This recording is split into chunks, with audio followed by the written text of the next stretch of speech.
First one. I was wondering, like, what in the world is this? Like, I only played 5 games. I had never been to a camp or anything, and I was just kind of like interested. I was like, what is this? Like, I never thought. I mean, I always wanted to play college football, and I always wanted to play in the NFL. I mean, every kid who plays football does want that, but I would never really put much thought into it until that first letter.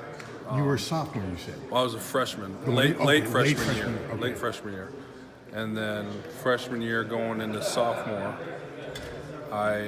Or freshman summer going into being a sophomore. Being a sophomore. I went to the Nike regional camp up in Chicago, where I remember there were some guys there that were like bragging about being a 5-star or this and that, and I was just a nobody, a freshman, 14-year-old or 15-year-old kid from Edwardsville who drove up to Chicago to do a camp, and I got cut in all the drills. I mean, they were cutting in line, they were doing this and that, and I mean, I was like my first camp really, so I was like, oh, okay. And then at the end of the camp, they had a pass rush one-on-ones, and that's when I was 15. I was probably 6'5", 230. So I mean, I was a lot lighter, but I was still big, and I could run.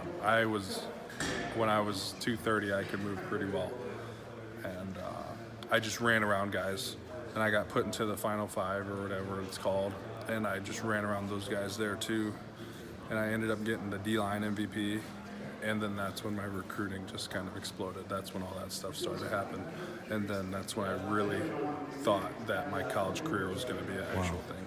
And nobody's been cutting in line, no bets, ever since then. Nope. So you hadn't even played a game as a sophomore yet when that happened.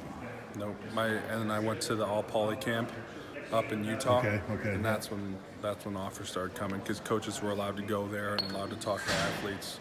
And now the rules are changed. They can't go to that camp anymore. But at that time when I was in high school, they could. And did you ever expect it to get to what it got to? I mean, it was amazing. Nope. I never really. The only school I was aiming for when I was young was Iowa. And that never changed. That, despite all the other offers, that was the one constant. Well, in the beginning, that's all I ever wanted, because that was my dream school. Sure. Or it was my dream school to come here. And then other schools came in that just made me think about more of the other places. But in the end, I came where I wanted. And that was just, can you kind of put into words what it is about this place? Besides, I mean, I know your father's legacy, of course, but there's more than that too. What is it about this place? I really thought that with the experience and the knowledge that these coaches have, I realized, or I thought that I would reach my potential coming here. Sure. I thought that Coach Doyle and Coach Ferentz and Coach Morgan and Coach Bell and Coach Parker, the defensive coordinator, I figured if anybody can make me become the best I can be, it's going to be these guys who have done it to countless people before me. One last, is it what you envisioned? Yes. Everything I've ever, I guess, wanted is coming my way, and I think that's due because I've been putting in the work. Thanks. Appreciate your time. Yep.